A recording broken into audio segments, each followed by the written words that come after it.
Baik, saya kemudian ke Pak Bambang. Yang cukup menarik ini Pak Bambang, ada pernyataan dari Ketua IPW Pak Sugeng Teguh Santoso di mana mencurigai isi dari buku hitam tersebut di mana dikatakan berisi catatan sejumlah nama Jenderal Polri yang diduga menerima gratifikasi.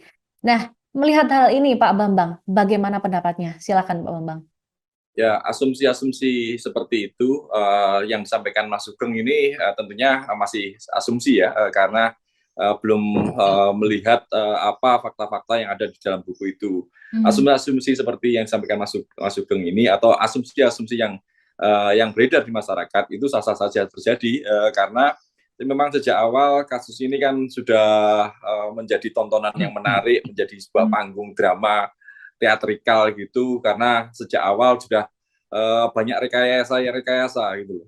Makanya ketika kemudian aktor dalam panggung itu membawa atribut dalam hal ini buku, akhirnya asumsi-asumsi itu akan memberikan tafsiran-tafsiran terkait dengan buku itu. Gitu. Yang terpenting saya melihatnya apakah buku ini terkait dengan kasus pembunuhan itu atau di luar pembunuhan itu. Kalau kemudian di luar pembunuhan mungkin catatan-catatan harian yang tidak terkait dengan kasus pembunuhannya tentunya tidak menjadi bukti untuk memperingan atau yang signifikan untuk diperhatikan oleh hakim nantinya. Itu hanya akan memberikan informasi-informasi penting terkait dengan apa yang selama ini dicatat dalam perjalanan karir Irjen Sambo seperti itu. Makanya ini kan masih buku itu kan masih tanda tanya gitu loh. Dan kita memang kalau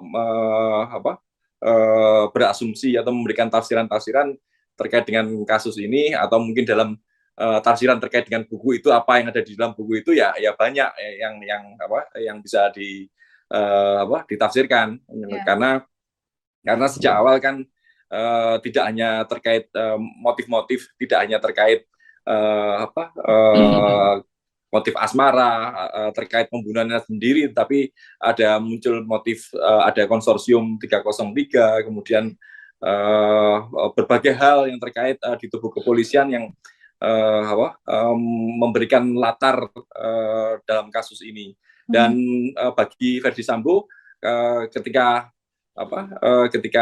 itu diungkap tentunya akan memberikan semacam bargaining position yang lebih besar kepada penyidik mungkin seperti itu. Tetapi kan faktanya sekarang kan hal ini sudah dilimpahkan ke pengadilan. Jadi tentunya tidak akan memberikan efek atau dampak apa-apa pada penyidik. Hanya saja kita memang akan berharap banyak bahwa Verdi Sambo akan membuka apa isi dalam buku itu. Kalau kemudian memang ada catatan-catatan terkait dengan pelanggaran-pelanggaran yang dilakukan oleh koleganya di tubuh kepolisian, ya kita akan berterima kasih bahwa itu akan menjadi poin bagi masyarakat untuk mendorong reformasi di tubuh kepolisian yang lebih baik seperti itu.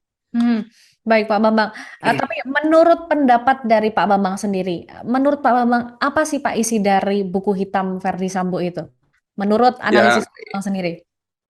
Ya kita nggak tahu ya, itu bisa tadi yang tadi sampaikan itu asumsi-asumsi, bisa itu catatan-catatan itu kecil, bisa aja daftar belanjaan itu bisa seperti itu. Kita nggak tahu, tapi kalau yang pasti dengan membawa buku hitam itu akan memberikan semacam bargaining position pada Sambo bahwa saya punya catatan-catatan, pesannya seperti itu. Ini kan terkait dengan komunikasi simbolik kan. Saya membawa catatan-catatan terkait kebobrokan atau pelanggaran-pelanggaran di tubuh kepolisian atau di pengadilan atau di kejaksaan, sehingga ini memberikan posisi tawar yang lebih tinggi ke Irjen Sambo dan membuat dirinya lebih percaya diri dalam menghadapi persidangan seperti itu. Itu tafsiran-tafsiran, tapi fakta-faktanya kan nanti yang ada di lapangan dia membuka apa enggak. Tapi bagi hakim kan kalau itu hanya sekedar informasi-informasi terkait dengan pelanggaran-pelanggaran kolega itu kan tidak memberikan dampak apa-apa pada kasusnya sendiri. Kasus yang dihadapi oleh Irjen Sambo ini kan terkait pembunuhan Brigadir Joshua gitu loh. Bukan terkait dengan pelanggaran-pelanggaran seperti itu. Mhm. Baik Pak Bambang. Kemudian jika memang, pada akhirnya buku, hitam ini dikuak oleh Verdi Sambo, di mana bisa saja ini adalah isinya adalah pelanggaran-pelanggaran koleganya selama di institusi Polri. Sebenarnya adakah Pak, kode etik yang melarang, membuka rahasia mengenai jabatannya?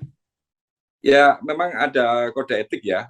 Ini tapi kan ini apa kode etik ini tentunya menyangkut terkait dengan rahasia organisasi, bukan terkait dengan pelanggaran-pelanggaran tentunya seperti itu. Kalau terkait dengan Hmm. pelanggaran-pelanggaran ya seharusnya diungkapkan. Ya ini harus bisa dibedakan bahwa kode etik ini menyangkut kepentingan organisasi atau kepentingan yang lebih besar, ya, kepentingan negara. Ini yang memang harus dijaga. Kalau kemudian dia mengungkapkan rahasia-rahasia negara atau mengungkapkan rahasia organisasi, tentunya dia akan juga lebih diberikan harus mendapatkan sanksi lebih ya, seperti itu. Tapi kalau terkait dengan pelanggaran-pelanggaran, meskipun itu di internal sendiri ya ini harus dibuka dan kita layak mengapresiasinya kalau itu benar catatan terkait dengan pelanggaran-pelanggaran karena dengan memberikan menyampaikan informasi terkait pelanggaran-pelanggaran itu ini bisa menjadi pintu masuk bagi kepolisian atau penyidik untuk menindaklanjuti dan kemudian membuka kasus-kasus yang seperti diinformasikan dalam buku itu seperti itu. Hmm. Baik baik Pak Bambang. Terima kasih sudah nonton. Jangan lupa like, subscribe, dan share ya.